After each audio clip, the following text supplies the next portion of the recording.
Hi friends, 10th class social studies 4th lesson reading. భారతదేశ శీతోష్ణ స్థితి. వాతావరణ మార్పుల వల్ల అసాధారణ పరిస్థితులు. నిపుణులు. హైదరాబాద్లో తరచూ కురుస్తున్న అకాల వర్షాల వల్ల వాతావరణ శాఖ అధికారులు ఆశ్చర్యపోతున్నారు. దేశంలోని వాతావరణాన్ని ముందుగానే అంచనా వేయగలగటం రాను రాను మరింత కష్టతరం అవుతుందని వాతావరణ నిపుణులు చెబుతున్నారు. గత 2 సంవత్సరాలుగా వాతావరణ వ్యవస్థలో అసాధారణ మార్పులను గమనిస్తున్నాము.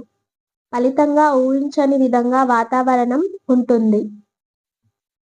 దేశంలోని తీవ్ర వేసవి రంగారెడ్డి జిల్లా చేవెళ్లలో ఉన్నట్టుండి వడగళ్లు పడటం, ఉత్తరాఖండ్లో కుండపోత నైరుతి రుతుపవనాలు ముందుగానే ప్రవేశించటం, ఆలస్యంగా వెనక్కి మరలటం వంటి ముందుగానే ఊహించలేని పరిస్థితులను గమనించిన తర్వాత వాతావరణం వింతగా ప్రవర్తిస్తుందని నిపుణులు పేర్కొంటున్నారు.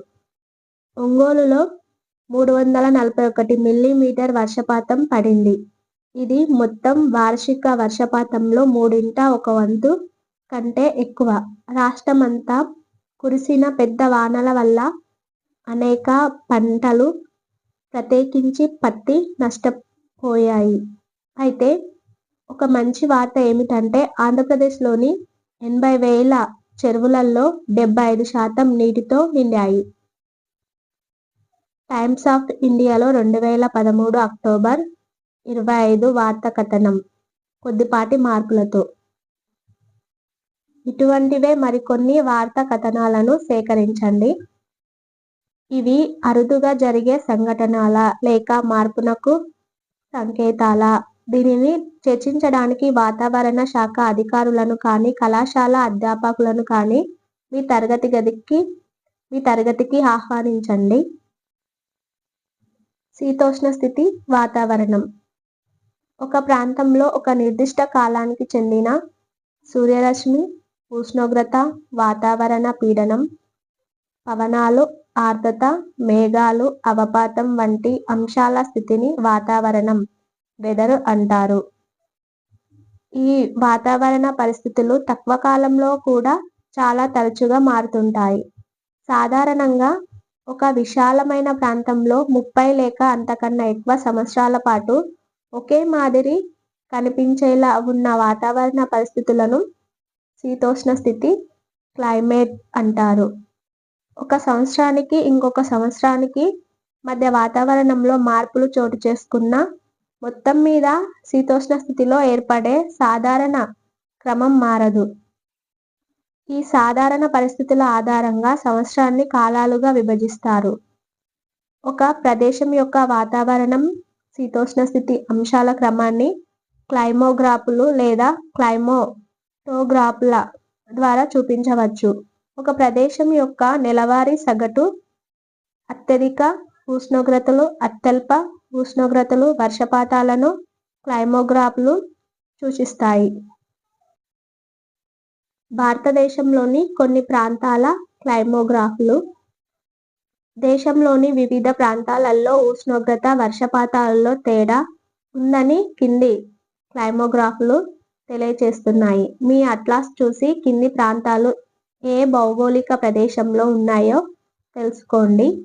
కింది పటాలను చదివి తర్వాత పేజీలోని పట్టిక నింపండి. గ్రాఫ్ 1-4 క్లైమోగ్రాఫ్లు.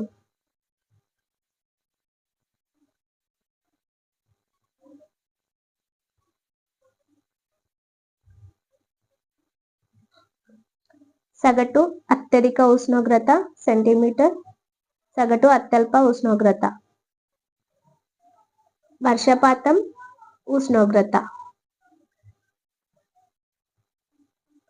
కొత్త ఢిల్లీ, లేహ్, జైపూర్, చెన్నై.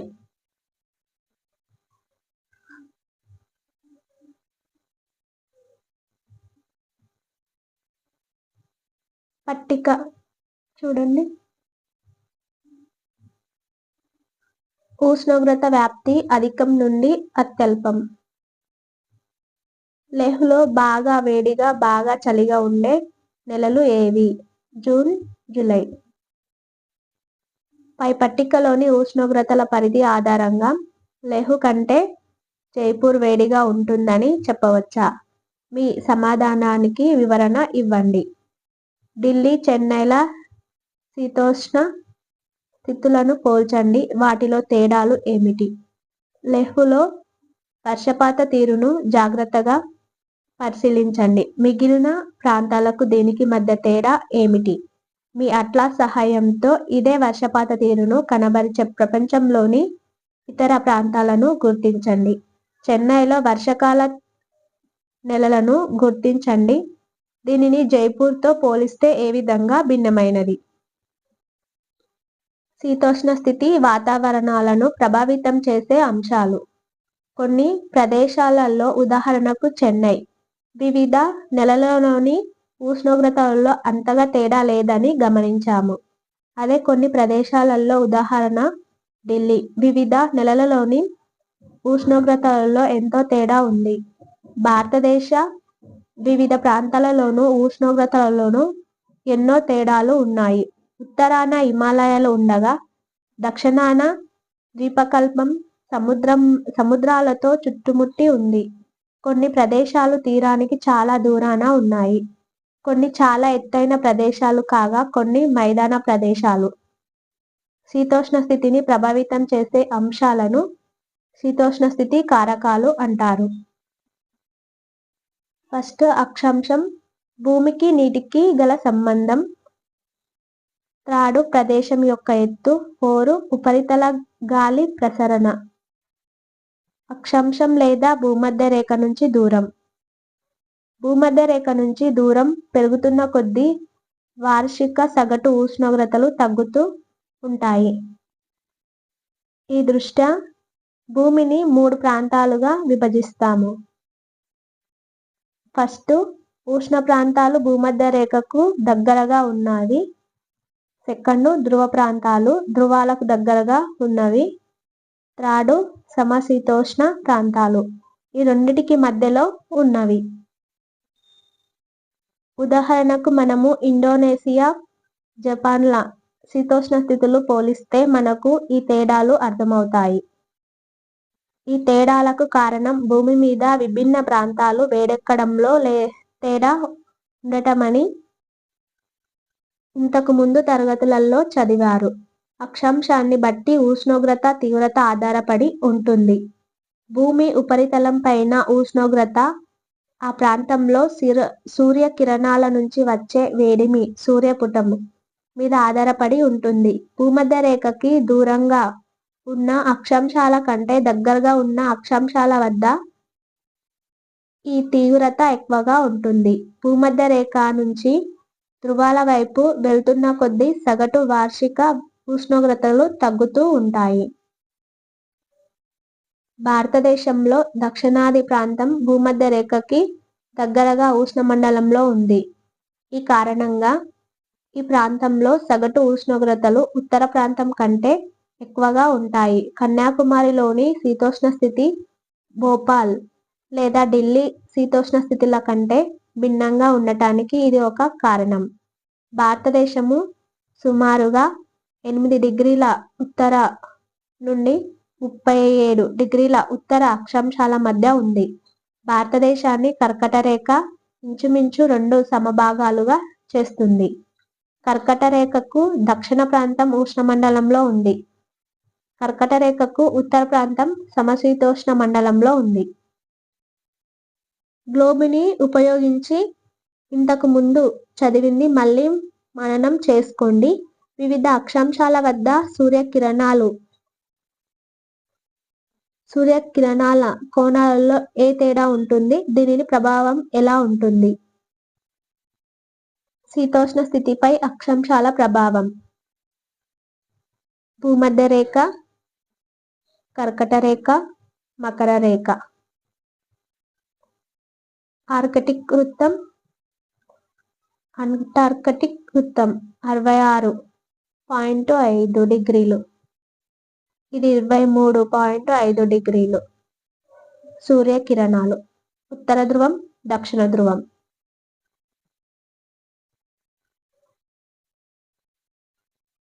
భూమధ్య రేఖ 0 డిగ్రీ. భూమికి నీటికి గల సంబంధం. భారతదేశంలో భూమి నీటి ప్రదేశాలను చూపించే పటం చూస్తే మీకు శీతోష్ణ స్థితులను ప్రభావితం చేసే మరొక ముఖ్యమైన సంబంధం కనబడుతుంది. ఇది భూమికి నీటికి మధ్య సంబంధం.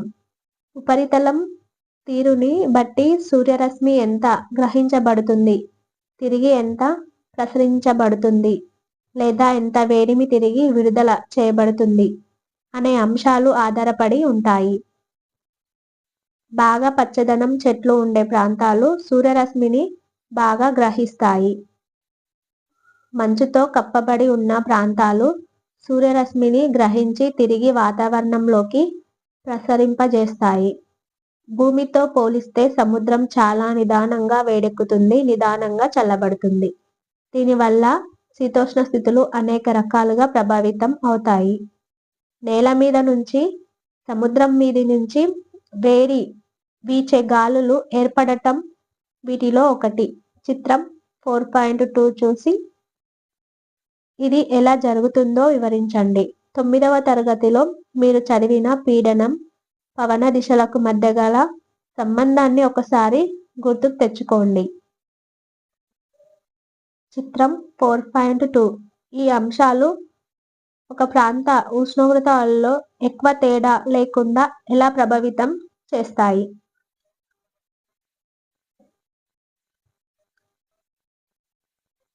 పగలు భూమి, సముద్రం. చల్లటి సముద్రం గాలి, వెచ్చటి గాలి. రాత్రి భూమిపై చల్లటి గాలి, వెచ్చటి గాలి సముద్రంపై. మీ అట్లాస్ ఉపయోగించి ముంబై, నాగపూర్లలో శీతాకాలం, వేసవి కాలాల ఉష్ణోగ్రతలను పోల్చండి. వాటిలో పోలికలు ఏమిటి, తేడాలు ఏమిటి? సముద్రం నుంచి దూరాన్ని ఇది ఎలా తెలియచేస్తుంది? క్లైమోగ్రాఫ్లను ఉపయోగించి జైపూర్, చెన్నైల మధ్య ఉష్ణోగ్రతలలో తేడాలను వివరించండి. దక్షిణ ప్రాంతంలోని అధిక భాగం సుదీర్ఘ కోస్తా తీరం వల్ల సముద్రపు ప్రభావానికి గురవుతుంది. దీనివల్ల పగలు, రాత్రుల ఉష్ణోగ్రతలలో, అదేవిధంగా వేసవి, శీతాకాలాల ఉష్ణోగ్రతలలో అంతగా తేడా ఉండదు. దీనిని సమశీతోష్ణ స్థితి అంటారు. ఒకే అక్షాంశం మీద సముద్రం నుంచి దూరంగా ఒకే ఎత్తులో ఉన్న ప్రదేశాలను పోలిస్తే సముద్ర ప్రభావం ఏమిటో బాగా తెలుస్తుంది. సిమ్లా, ఢిల్లీలు వేరువేరు అక్షాంశాల మీద ఉన్నాయా? మీ అట్లాస్ చూసి చెప్పండి. వేసవిలో ఢిల్లీ కంటే సిమ్లాలో చల్లగా ఉంటుందా? వేసవి కాలంలో కోల్కతాతో పోలిస్తే డార్జిలింగ్లో వాతావరణం ఆహ్లాదకరంగా ఎందుకు ఉంటుంది? ప్రదేశం యొక్క ఎత్తు. సముద్ర మట్టం నుంచి ఎత్తుకు వెళ్తున్న కొద్దీ ఉష్ణోగ్రత తగ్గుతుందని మీరు తెలుసుకున్నారు. కాబట్టి మైదాన ప్రాంతాల కంటే కొండలు, పర్వతాల మీద ఉష్ణోగ్రత తక్కువగా ఉంటుంది. కాబట్టి ఒక ప్రదేశపు యొక్క శీతోష్ణ స్థితిని ఆ ప్రదేశం ఎత్తు కూడా ప్రభావితం చేస్తుంది. వేసవి తీవ్రంగా ఉండే నెలలో కూడా హిమాలయ ప్రాంతాలలోని సిమ్లా, గుల్మార్గ్, నైనితాల్, డార్జిలింగ్ వంటి వేసవి వీధులలో చాలా చల్లగా ఉంటుందని మీరు విని ఉంటారు. అదేవిధంగా పశ్చిమ కనుమలలోని కొడైకనల్, ఉదగమండలం, ఊటీ వంటి ప్రాంతాలలో తీర ప్రాంతాలతో పోలిస్తే ఉష్ణోగ్రతలు తక్కువగా ఉంటాయి. వాతావరణంలో ఉపరితల గాలి ప్రసరణ. ఉత్తరార్ధగోళంలో ఉప ఆయన రేఖ అధిక పీడనం వల్ల శాశ్వత పవనాలు ఏర్పడతాయి. ఇవి భూమధ్య రేఖ వద్ద ఉండే అల్పపీడన ప్రాంతం వైపు పశ్చిమంగా పయనిస్తాయి. వీటిని వ్యాపార పవనాలు, ఇంగ్లీష్లో ట్రేడ్ విండ్స్ అంటారు. ట్రేడ్ అనగా జర్మన్ పదానికి ట్రక్ అని అర్థం. అంటే ఒకే దిశలో స్థిరంగా పయనించే గాలులని అర్థం. శుష్క ఈశాన్య పవనాల మేఖలలో భారతదేశం ఉంది. భారతదేశ శీతోష్ణ స్థితి ఉపరితల వాయు ప్రవాహాల వల్ల కూడా ప్రభావితం అవుతుంది. ఈ ప్రవాహాలను జట్టు ప్రవాహాలు అంటారు. నేల నుంచి 12,000 మీటర్ల ఎత్తులో సన్నటి మేఖలలో వేగంగా ప్రవహించే గాలులు ఇవి.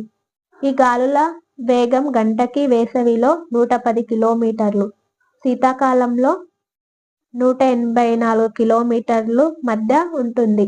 25 డిగ్రీల ఉత్తర అక్షాంశం వద్ద తూర్పు జట్టు ప్రవాహం ఏర్పడుతుంది. ఇటువంటి జట్టు ప్రవాహం వల్ల చుట్టూ ఉన్న ఉష్ణోగ్రత చల్లబడుతుంది. తూర్పు జట్టు స్ట్రీమ్ యొక్క చల్లబరిచే ప్రక్రియ వల్ల అక్కడ ఉన్న మేఘాలు వర్షిస్తాయి. భారతదేశ కాలాలు. శీతాకాలం. భారతదేశ భూభాగంపై ఉష్ణోగ్రతలు నవంబర్ మధ్య నుంచి గణనీయంగా తగ్గుతాయి. ఈ చలికాలం ఫిబ్రవరి మధ్య వరకు కొనసాగుతుంది. జనవరి సాధారణంగా అత్యంత చలిగా ఉంటుంది. దేశంలో పలు ప్రాంతాలలో పగటి ఉష్ణోగ్రత 10 డిగ్రీల సెంటీమీటర్ కంటే తక్కువగా ఉంటుంది. ముఖ్యంగా ఉత్తర భారతదేశంలో అత్యల్ప ఉష్ణోగ్రతలు నమోదవుతాయి. దక్షిణ భారతదేశం ప్రత్యేకించి కోస్తా ప్రాంతంలో ఉష్ణోగ్రతలు మధ్యస్థంగా అంటే 20 డిగ్రీల సెల్సియస్ కంటే ఎక్కువగా ఉండి ఆహ్లాదకరంగా ఉంటుంది. కింది పటంలోని రేఖలు జనవరిలో ఒకే సగటు ఉష్ణోగ్రత ఉండే ప్రదేశాలను చూపిస్తున్నాయి.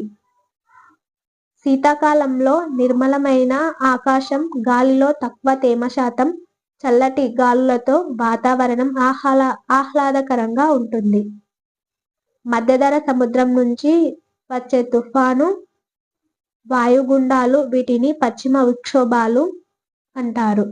ఉత్తర భారతదేశంలో ఓ మోస్తరు వర్షపాతానికి కారణమవుతాయి. సాధారణంగా రబీ కాలంలో సాగు చేసే గోధుమ పంటకు ఈ వర్షం ఎంతో ఉపయోగకరంగా ఉంటుంది. ఉత్తరార్ధ భూగోళంలోని వ్యాపార పవనాల మేఖలలో భారతదేశం ఉంది. భూభాగం నుంచి సముద్రం మీదికి వీచే ఈశాన్య గాలులు పొడిగా ఉంటాయి. అయితే ఇవి బంగాళాఖాతాన్ని దాటే క్రమంలో కొంత తేమను గ్రహించటం వల్ల తమిళనాడులోని కోరమండల్ తీర ప్రాంతంలో కొంత వర్షం కురుస్తుంది. తెలంగాణలో జనవరిలో సగటు ఉష్ణోగ్రతల పరిధి ఏమిటి?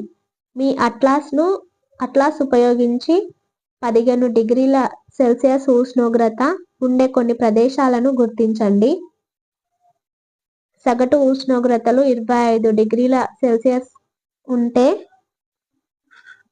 ఉండే ప్రాంతాలకు దగ్గరగా 20 డిగ్రీల సెల్సియస్ ఉష్ణోగ్రత ఉండే చిన్న వృత్తాకార ప్రాంతం ఉంది. ఇది ఎలా సాధ్యం? పటం 1. జనవరి నెలలో భారతదేశ సగటు ఉష్ణోగ్రత సెంటీగ్రేడ్ డిగ్రీలలో.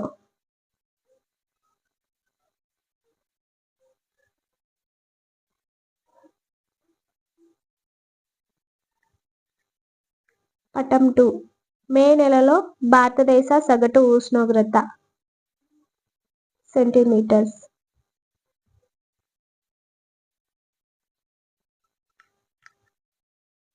వేసవికాలం. వేసవికాలంలో దేశ దక్షిణ ప్రాంతం నుంచి ఉత్తర ప్రాంతం వైపుకి వెళ్తుంటే సగటు ఉష్ణోగ్రతలు పెరుగుతుంటాయి. ఉత్తర భారతదేశ మైదానాలలో గరిష్ట ఉష్ణోగ్రతలు ఏప్రిల్ నుండి క్రమేపీ 37 డిగ్రీల సెల్సియస్ దాటుతాయి. మే నెల మధ్య నాటికి భారతదేశంలోని అనేక ప్రాంతాలలో ప్రత్యేకించి వాయువ్య మైదానంలోను, మధ్య భారతంలోను పగటి ఉష్ణోగ్రతలు 41 డిగ్రీల నుండి 42 డిగ్రీల సెంటీగ్రేడ్లు నమోదవుతాయి. కనిష్ట ఉష్ణోగ్రతలు కూడా 20 డిగ్రీల సెంటీగ్రేడ్కు తక్కువ ఉండవు. ఉత్తరాది మైదానాలలో పొడిగా వేడిగా ఉండే స్థానిక పవనాలు వీస్తాయి. వీటిని లూ పవనాలు అంటారు. సాధారణంగా వేసవి ముగిసే సమయంలో దక్కన్ పీఠభూమిలో తొలకరి జల్లులు పడతాయి. భారతదేశ ద్వీపకల్ప ప్రాంతంలో మామిడి, ఇతర పండ్లు త్వరగా పండటానికి ఈ వానలు దోహదం చేస్తాయి. కాబట్టి వీటిని తెలంగాణ మరియు ఆంధ్రప్రదేశ్లలో స్థానికంగా మామిడి లేదా తొలకరి జల్లులు అని అంటారు. ఇంతకు ముందు ఇచ్చిన క్లైమోగ్రాఫ్ల 1-4 ఆధారంగా 4 పట్టణాలలో మే నెలలో సగటు ఉష్ణోగ్రతలు తెలుసుకొని వాటిని పై పటంలో గుర్తించండి. రుతుపవనాల ప్రవేశం. భారతదేశంలోని శీతోష్ణ స్థితి రుతుపవనాల వల్ల గణనీయంగా ప్రభావితమవుతుంది. గతంలో భారతదేశానికి వచ్చిన నావికులు గాలులు వీచే దిశ క్రమం తప్పకుండా మారుతుండటాన్ని గమనించారు. ఈ గాలుల సహాయంతో వాళ్ళు భారతదేశ తీరం వైపుకి ప్రయాణించేవాళ్ళు. ఇలా కాలానుగుణంగా గాలుల దిశ మారడాన్ని అరబ్ వర్తకులు మాన్సూన్ అని పేరు పెట్టారు. వీటిని మనము ఋతుపవనాలు అని పిలుస్తాము. ఉష్ణ ప్రాంతంలో సుమారుగా 20 డిగ్రీల ఉత్తర నుండి 20 డిగ్రీల దక్షిణ అక్షాంశాల మధ్య ఋతుపవనాలు ఏర్పడతాయి. ఆగ్నేయ ఋతుపవనాలు దక్షిణార్ధగోళంలో హిందూ మహాసముద్రం మీదుగా భూమధ్య రేఖకు అల్పపీడన ప్రాంతం వైపు పయనించే సమయంలో నీటి ఆవిరిని తీసుకెళ్తాయి. భూమధ్య రేఖను దాటిన తర్వాత ఈ పవనాలు భారత ఉపఖండం మీద ఏర్పడిన అల్పపీడనం ప్రాంతం వైపు పయనిస్తాయి. భూమి వేడెక్కటం వల్ల భారత ఉపఖండంలోని భూభాగం మీద ప్రత్యేకించి మధ్య భారతం, గంగా నది మైదాన ప్రాంతం మీద అల్పపీడన ప్రాంతం ఏర్పడి ఉంటుంది. దీనితో పాటు టిబెట్ పీఠభూమి కూడా బాగా వేడెక్కి బలమైన ఊర్ధ్వ వాయు ప్రవాహాలు ఏర్పడతాయి. పీఠభూమిలో 9 కిలోమీటర్ల ఎత్తులో అల్పపీడన ప్రాంతం ఏర్పడుతుంది. తర్వాత ఈ పవనాలు నైరుతి ఋతుపవనాలుగా ప్రయాణం మొదలు పెడతాయి. భారత ద్వీపకల్పం ఈ పవనాలను 2 శాఖలుగా విభజిస్తుంది. అవి 1 అరేబియా సముద్ర శాఖ, 2 బంగాళాఖాతం శాఖ. అరేబియా సముద్ర శాఖ భారత పడమటి తీరాన్ని చేరి ఉత్తర దిశగా కదులుతుంది. బంగాళాఖాతం శాఖ బెంగాల్ తీరాన్ని, షిల్లాంగ్ పీఠభూమి దక్షిణ ముఖాన్ని తాకుతుంది. తర్వాత ఇది పశ్చిమంగా గంగా లోయ వైపు మళ్లింపబడుతుంది. ఈ 2 శాఖలు భారతదేశానికి జూన్ మొదట్లో చేరుకుంటాయి. దీనినే ఋతుపవనాల ఆరంభంగా పేర్కొంటారు. 4 నుంచి 5 వారాలలో ఈ ఋతుపవనాలు క్రమేపీ దేశమంతా వ్యాపిస్తాయి. భారతదేశంలో అత్యధిక వర్షపాతం నైరుతి ఋతుపవన కాలంలో సంభవిస్తుంది. పశ్చిమ తీరం వెంట పశ్చిమ కనుమల వల్ల, ఈశాన్య ప్రాంతంలో ఎత్తైన కొండల వల్ల ఆ ప్రాంతాలలో వర్షపాతం ఎక్కువగా ఉంటుంది. అరేబియా సముద్ర శాఖకి వర్షాఛాయ ప్రాంతంలోనూ, బంగాళాఖాతం శాఖకి సమాంతరంగానూ ఉండటం వల్ల ఈ కాలంలో తమిళనాడులోని కోరమండల్ తీరంలో అంతగా వర్షం కురవదు. పీడనం ఋతుపవనాలు. అధిక పీడనం ఈశాన్య ఋతుపవనాలు జనవరి. అల్పపీడనం నైరుతి ఋతుపవనాలు జూలై. తిరోగమన ఋతుపవనాలు. వేడిమి పెరుగుతున్న నెలల నుండి పొడిగా ఉండే చలి పరిస్థితుల మధ్య అక్టోబర్, నవంబర్ నెలలు సంధి కాలంగా ఉంటాయి. తిరోగమన ఋతుపవనాల సమయంలో ఆకాశం నిర్మలంగా ఉండటమే కాక ఉష్ణోగ్రతలు పెరుగుతుంటాయి. నేల ఇంకా తేమగా ఉంటుంది. అధిక ఉష్ణోగ్రత గాలిలో అధిక తేమ కారణంగా వాతావరణం చాలా ఉక్కపోతగా ఉంటుంది. దీనిని సాధారణంగా అక్టోబర్ వేడిమి అంటారు. ఇంతకు ముందు వాయువ్య భారతంలో ఉండిన అల్పపీడన పరిస్థితులు నవంబర్ ఆరంభం నాటికి బంగాళాఖాతం మధ్యలో ఏర్పడతాయి. అల్పపీడన ప్రాంతం బాగా దక్షిణానికి మారుతుంది. ఈ కాలంలో అండమాన్ ప్రాంతంలో తుఫానులు, వాయుగుండాలు ఏర్పడతాయి. ఈ ఉష్ణ ప్రాంత తుఫానులు చాలా విధ్వంసకరంగా ఉంటాయి. అధిక జనాభా గల గోదావరి, కృష్ణా, కావేరి నదుల డెల్టా ప్రాంతాలు వీటి ప్రతాపానికి గురవుతాయి. ఎటువంటి వైపరీత్యాలు లేకుండా ఒక సంవత్సరం కూడా ఉండదు. అప్పుడప్పుడు ఈ తుఫానులు సుందరవనాలను, బంగ్లాదేశ్ను కూడా తాకుతాయి. కోరమండల్ ప్రాంతంలో అధిక శాతం వర్షం తుఫానులు, వాయుగుండాల వల్ల సంభవిస్తుంది. పటం 3 భారతదేశం నైరుతి రుతుపవనాల ప్రవేశం.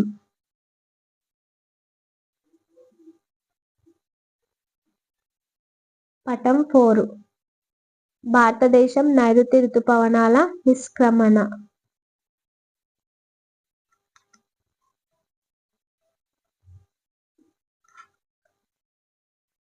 భారతదేశ సాంప్రదాయం ప్రకారము 2 నెలలు ఉండే 6 ఋతువులుగా సంవత్సరం విభజించబడుతుంది. ఉత్తర, మధ్య భారతదేశ ప్రజలు అనుభవించే సాధారణ శీతోష్ణ స్థితుల మరియు పూర్వకాలపు అవగాహన ఆధారంగా ఈ ఋతువుల విభజన జరిగింది. ఉత్తర భారతదేశానికి, దక్షిణ భారతదేశానికి ఈ ఋతువుల విభజనలో కొంత తేడా ఉంది. సాంప్రదాయ భారతీయ కాలాలు.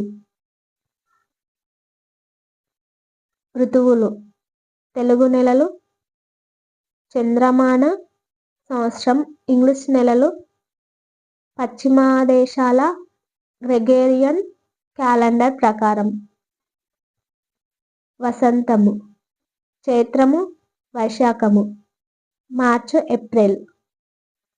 గ్రీష్మం: జ్యేష్ఠము, ఆషాఢము, మే, జూన్. వర్ష: శ్రావణం, భాద్రపదం, జూలై, ఆగస్టు. శరత్: ఆశ్వయుజం, కార్తీకం, సెప్టెంబర్, అక్టోబర్. హేమంతం: మార్గశిరం, పుష్యం, నవంబర్, డిసెంబర్.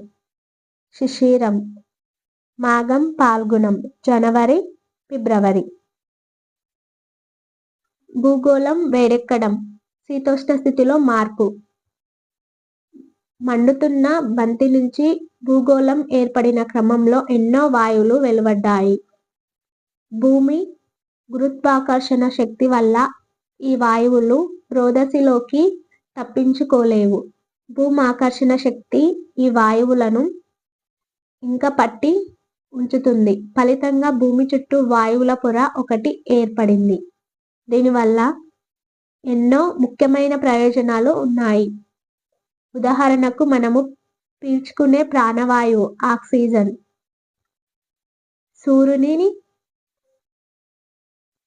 సూర్యుని అతినీల లోహిత కిరణాల నుంచి కాపాడే ఓజోన్ పొర, మనకు అవసరమైన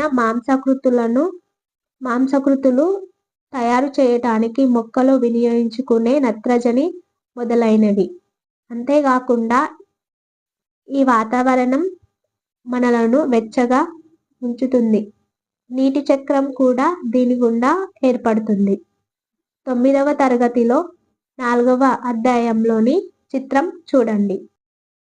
వాతావరణం చేసే ముఖ్యమైన పనులలో మనల్ని వెచ్చగా ఉంచటం ఒకటి. ఇది భూమిని కప్పి ఉంచే తేలికపాటి, బాగా పనిచేసే దుప్పటి లాంటిది. భూమిని చేరుకునే సౌరశక్తి అంతా తిరిగి రోదసిలోకి వికిరణం చెందకుండా వాతావరణం కొంత శక్తిని పట్టి ఉంచుతుందని 9వ తరగతిలో తెలుసుకున్నాము. దీనిని హరితగృహ ప్రభావం అంటాము. భూమి మీద ప్రాణం మనుగడకు ఇది ఎంతో ముఖ్యం. భూమిపైన వాతావరణమే లేకపోతే ఇది చాలా చల్లగా ఉండేది. అయితే 19వ శతాబ్దం నుంచి భూగోళం చాలా వేగంగా వేడెక్కుతుంది. దీని పట్ల అందరిలోనూ ఆందోళన పెరుగుతుంది. ఎందుకు? భూచరిత్రలో భూమి పలుమార్లు ఎంతో వేడెక్కింది, ఎన్నో సార్లు మంచుముద్దగా మారింది. ఇప్పుడు భూమి వేడెక్కటం వెనుక ప్రత్యేకత ఏమిటి? ఇంతకు ముందు భూమి వేడెక్కటానికి లేదా చల్లబడటానికి చాలా సమయం పట్టింది. దీనివల్ల భూమి మీద ప్రాణులు మారుతున్న పరిస్థితులకు అనుగుణంగా మారటానికి సమయం దొరికింది. ఇప్పుడు భూమి చాలా తొందరగా వేడెక్కుతుంది. ఇది వినాశకార మార్పులకు దారి తీయవచ్చు. పారిశ్రామిక విప్లవం తర్వాత భూమి వేడెక్కడానికి కారణం మానవ చర్యలే. కాబట్టి ప్రస్తుతం భూమి వేడెక్కటానికి మానవ కారణంగా భూగోళం వేడెక్కటం AGW ఆంథ్రోపోజెనిక్ గ్లోబల్ వార్మింగ్ అంటారు. ఇటీవల కాలంలో శాస్త్రజ్ఞులు ఉత్తర అక్షాంశాల వద్ద గల గడ్డకట్టిన టండ్రా కింద, ప్రధానంగా ఉత్తర రష్యా విశాల భూభాగం కింద పెద్ద మొత్తంలో మిథేన్ వాయువు ఉందని కనుగొన్నారు. భూగోళ ఉష్ణోగ్రతలు పెరుగుతున్న కొద్దీ టండ్రాలలో గడ్డగట్టిన మంచు మరింతగా కరుగుతుంది. ఫలితంగా మంచు కింద ఉన్న మిథేన్ వాతావరణంలోకి విడుదల అవుతుంది. దీనివల్ల భూమి మరింత వేడెక్కుతుంది, మంచు మరింత కరుగుతుంది, మరింత మిథేన్ విడుదలవుతుంది. ఇది ఒక విషవలయంగా మారుతుంది. హరితగృహ వాయువుగా green house gas carbon dioxide అంటే మిథేన్ మరింత శక్తివంతంగా పనిచేస్తుంది. మానవ జనిత కారణాల వల్ల భూగోళం వేడెక్కడం AGW శీతోష్ణ స్థితిలో మార్పులు. ఈ మానవ జనిత కారణాల వల్ల భూమి వేడెక్కటం భూ వ్యవస్థ యొక్క ఉష్ణ ప్రసరణలో అనేక మార్పులకు కారణమవుతుంది. వాతావరణం వల్ల, సముద్ర ప్రవాహాల వల్ల భూగోళం మీద ఉష్ణ పునఃప్రసరణ ఎలా జరుగుతుందో గుర్తుకు తెచ్చుకోండి. భూగోళం వేడెక్కటం వల్ల ఈ వ్యవస్థ అస్తవ్యస్తమవుతుంది. అయితే జరుగుతున్న మార్పుల కంటే వాటి వేగం ఆందోళన కలిగిస్తుంది. ఉష్ణ పునఃప్రసరణ గందరగోళం కావటంతో వాతావరణ శీతోష్ణ స్థితుల సరళిలో మార్పులు వస్తాయి. స్వల్పకాలిక వాతావరణ మార్పులు ఒకదానికొకటి తోడై దీర్ఘకాలికంగా శీతోష్ణ స్థితిలో మారుతాయి. హరితగృహ వాయువుల ఉద్గారాలను అన్ని దేశాలలో తగ్గించటానికి ఒప్పందం కుదుర్చుకోవడానికి జరుగుతున్న అంతర్జాతీయ ప్రయత్నాలు ఇంకా ఫలించలేదు. ఈ సమస్యను ఎదుర్కోవటానికి శీతోష్ణ స్థితి మార్పుపై ప్రపంచ దేశాల మధ్య అంతర ప్రభుత్వ సంఘం IPCC inter governmental panel on climate change ఒకటి ఏర్పడింది. మానవ కారణంగా భూగోళం వేడెక్కటానికి తగ్గించటానికి, వాతావరణం మార్పు వేగాన్ని తగ్గించటానికి ఒక ఒడంబడిక ఏర్పరచుకునేలా అన్ని దేశాలతో అనేక సమావేశాలను ఈ సంఘం నిర్వహించింది. వీటిలో ఏదీ విజయవంతం కాలేదు.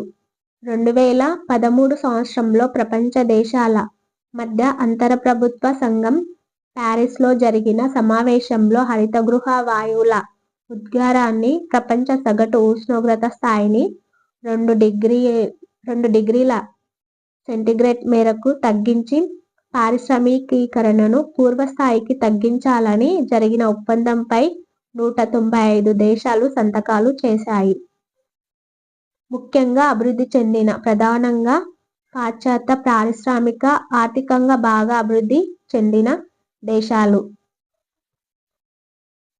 అభివృద్ధి చెందుతున్న, అంతగా పారిశ్రామికీకరణ చెందని దేశాల మధ్య విభేదాలు తలెత్తాయి.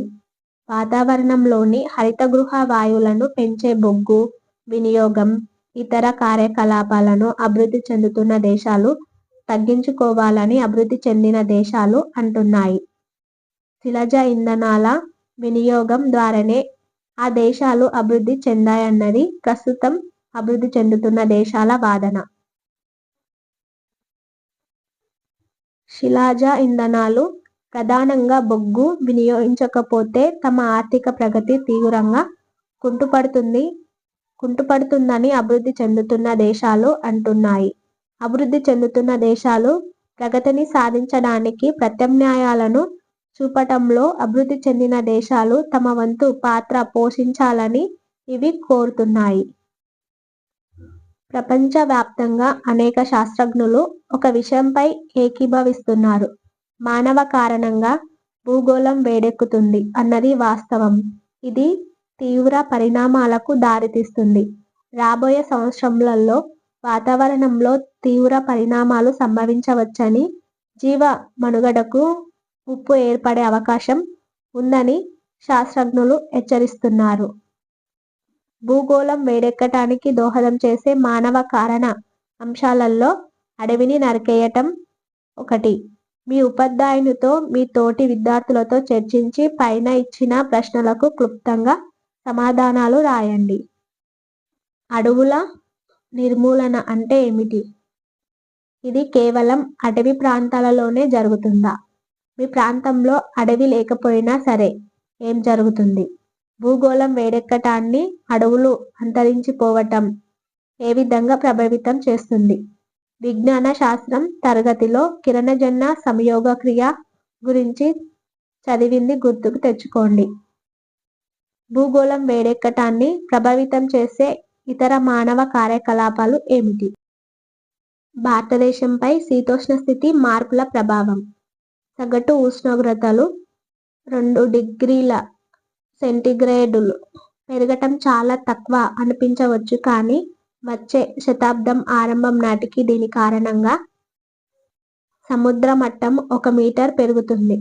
మన తీర ప్రాంతాలు చాలా వరకు దీనివల్ల ప్రభావితం అవుతాయి. కోట్లాది మందిని ఇతర ప్రాంతాలకు తరలించాల్సి వస్తుంది.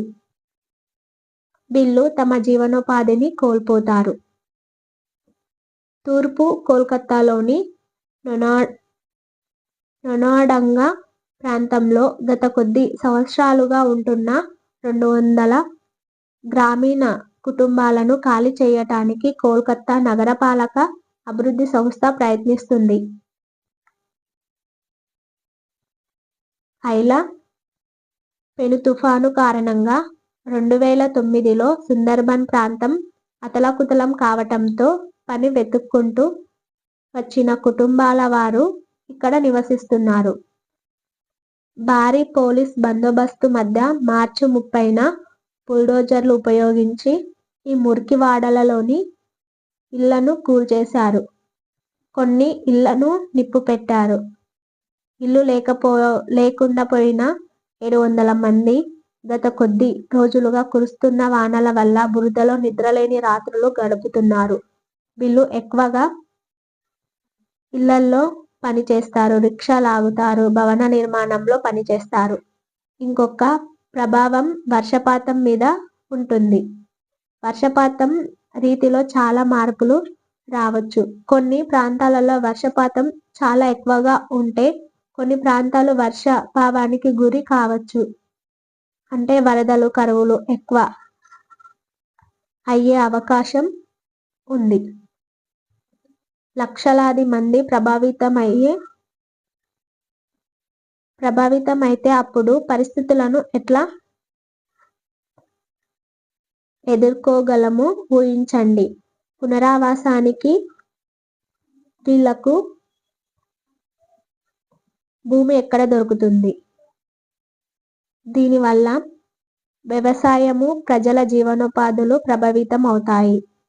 హిమాలయాల్లోని హిమనీనదాలు వేగంగా కరగటం వల్ల చేపల ఆవాస ప్రాంతం ప్రభావితమయ్యి మంచినీటి చేపలు పట్టే వాళ్ళ జీవనోపాధులు ప్రభావితం అవుతాయి.